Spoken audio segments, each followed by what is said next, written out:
මගේ යාළුවනේ ඔයාලට මගේ යාළුවෝ සතුටින් පරිස්සමෙන් ඇති කියලා හිතෙනවා. ඉතින් ඔන්න මම අදත් ඔයාලත් එක්ක චූටි බ්ලොග් එකක් බෙදා ගන්න තමයි හදන්නේ. මේ ඔයාලට පේනවද අපේ කව්පි වගාව? දැන් නම් පැල ගොඩාක් ලොකු වෙලා තියෙන්නේ. මේ වගේ දැන් කරල් එහෙම් මෙහෙම් හැදෙන්නත් පටන් අරගෙන තියෙනවා. මෙතන හැබැයි අපේ කව්පි ගස් ටිකක් ලොකුවට හැදිලා තියෙන්නේ.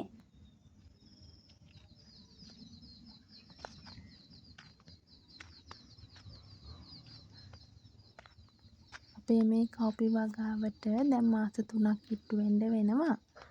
අපි හිතපු තරම් නම් මේ වගේම පරදාව ගන්න බැරි වෙයි කියලා තමයි අම්මා කියන්නේ. මේ බලන්නකෝ අපේ හැදලා තියෙන කව්පි කරල්. ඒවා ටිකක් කුඩාවටත් තියෙන්නේ. මොකද්ද මේකට හේතුව කියන්න නම් ඇත්තටම තාම දන්නේ නැහැ. ඉතින් බලමු අපි මේවට මොකද වෙන්නේ, හොඳ පරදාවක් හම්බ වෙයිද කියලා. ඊට පස්සේ මේ තියෙනවා ඉතින් අපේ මෑ කොටුව. මේ සැරේ මෑ ගොඩක් හිටෙව්වේ නෑ කියලා මගේ යාළුවෝ දන්නවනේ. මේ තියෙන්නේ ඉතින් අපේ මෑ පැල ටික.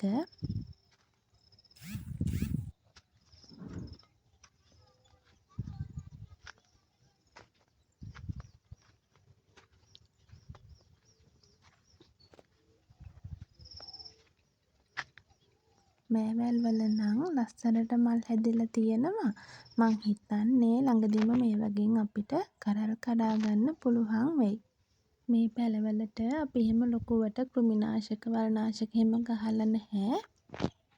ඉතින් මේ තියෙන්නේ නිවිති පැල ටික. මතකද මගේ යාළුවන්ට මං එදා පෙන්නද්දි මේවා පැල වෙලා තිබුණ නැහැනේ. ඉතින් ඔන්න දැන් නම් නිවිති පැල වෙලා තියෙනවා. මේ තියෙන අපේ යවර පැල ටික. ඒ වගේත් මල් එන්න තමයි යන්නේ. ඔයාලට පේනවද මේ තියෙන්නේ කැකිරි වැල් ටික. මේවටත් සත්තු බෝ වෙලා මේ බලන්නකො මේ කොළ ඔක්කොම සත්තු කාලා තියෙන්නේ. අපි මේ ඔක්කොම වගා කරලා තියෙන හරිය පොඩි ඉඩකනේ. ඉතින් සමහරක් විට ඒ නිසාද දන්නෙත් නෑ මේ පැලවලට ලෙඩ බෝ වෙලා තියෙන්නේ. ඉතින් මේ කලින් මෑ කොටුව තිබ්බ තැන අපි මේ සැරේ බුලතුයි බණ්ඩක්කයි තමයි හිටෙව්වේ. බුලත් නම් පැල ගොඩාක් හිටවලා තියෙනවා. බලන්නකො මේකට මැස්ස ගහලා තියෙන විදිය. ඊට පස්සේ මේ තියෙන්නේ ඒකත් එක්කම අපේ තියෙන බණ්ඩක්ක පැල ටික. බණ්ඩක්ක පැල ටික නම් හොඳ සරුවටම හැදිලා තියෙනවා. මේ හැම එකෙම වගේ දැන් චූටි කරල් එන්න පටන් අරගෙන. මගේ යාළුවන්ට පේනව ඇති මේ වගේ ලස්සනට කරල් හැදිලා තියෙනවා. පේනව නේද? ඉතින් සතුටු වෙන්නම පුළුවන් මේ බණ්ඩක්ක පැල ටික ගැන විතරයි. තවම නම් බලමු අනිත් පැල මොනා වෙයිද කියලා. ඉතින් අපි හිතනවා අපිට එදිනෙදා ගන්න හරි මේ වගේ මොන හරි පරදාවක් අපිට ගන්න පුළුවන් වෙයි කියලා. ඒත් එක්කම එන්නකෝ අපේ ගොයන් වල තත්ත්වය බලන්න. මේ බලන්නකෝ ගොයන් පැලවලත් අලුත් කරල් හැදීගෙන තමයි එන්නේ. ඔයාලා අහලා තියෙනවද ගොයන් ගස් පීදීගෙන එද්දී එන කිරි සුවඳක් එනවා කියලා? අන්නේ කිරි සුවඳ මෙන්න මේ ගොයන් කරල් අස්සෙන් එනවා. ඉතින් ඒ අපේ කුඹුරු කෑල්ලත් ලස්සනට හොඳට සරුවට පීදීගෙන තමයි එන්නේ. මේ ඉන්නේ අපේ අලුත් යාළුවා. ඔයාලා දන්නව නේද මෙයා තමයි අපේ චූටි. එයා අපි යන තැන එනවා. බලන්නකෝ දැන් මෙයා මගේ පස්සෙන් තමයි එන්නේ. මගේ අතේ ෆෝන් එක තියෙනවනේ.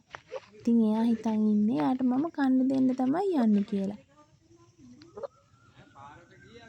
එයාත් හරි දඟයා. එයා තමයි අපේ මේ කව්පි කොටුවේ තියෙන ඒ ගස්වල මල් ගොඩක් කන්නේ. ඉතින් අපේ ගෙදර කෙසෙල් ගහක කෙසෙල් කැනකුත් ඉදිලා තිබුණා. තාත්තා ඔකත් කපලා කුස්සියෙන් ගෙනත් තිබ්බා. මොකද ඉතින් අපි ඕක දකින සැරේට එක කඩාගෙන කනවනේ. ඒ නිසා එක කපලා කුස්සියෙන් ගෙනල්ලා තමයි තියෙන්නේ. කොහොම හරි අද හවස මං අපේ ගෙදර යන්න තමයි ඉන්නේ. මොකද අද අපේ තාත්තගේ බර්ත්ඩේ එක. අපි මේ වැඩේ ඉතින් හදිසියෙ ලෑස්ති කරගත්ත නිසා ලොකුවට සෙලිබ්‍රේට් කරන්න බැරි වුණා. ඉතින් කොහොම හරි පුළුවන් විදියට ටක් ටක් ගාලා ඔක්කොම වැඩ ටික කරගත්තා. මං කොහොම හරි කේක් එකකුත් අරගෙන තමයි ආවේ එද්දි මේ තමයි ඒ ගත්ත කේක් එක. පේනව නේද අපේ තාත්තා කේක් කපන්නේ නිකන් යුද්ධෙට යන්න වගේ කියලා. ඉතින් කොහොම වුණත් තාත්තේ ඔයාට නිදුක් නිරෝගී සුවය ලැබෙන සුබම සුබ උපන්දිනයක් වෙන්න කියලා ඔයාගේ දුවලා තුන්දෙනාම ප්‍රාර්ථනා කරනවා. ඉතින් එහෙනම් යාළුවනේ මං අදට ගිහිල්ලා එන්නම්. මගේ යාළුවෝ සතුටින් පරිස්සමෙන් ඉන්න ඕනා. ආදරේ මගේ යාළුවෝ ඔක්කොටම.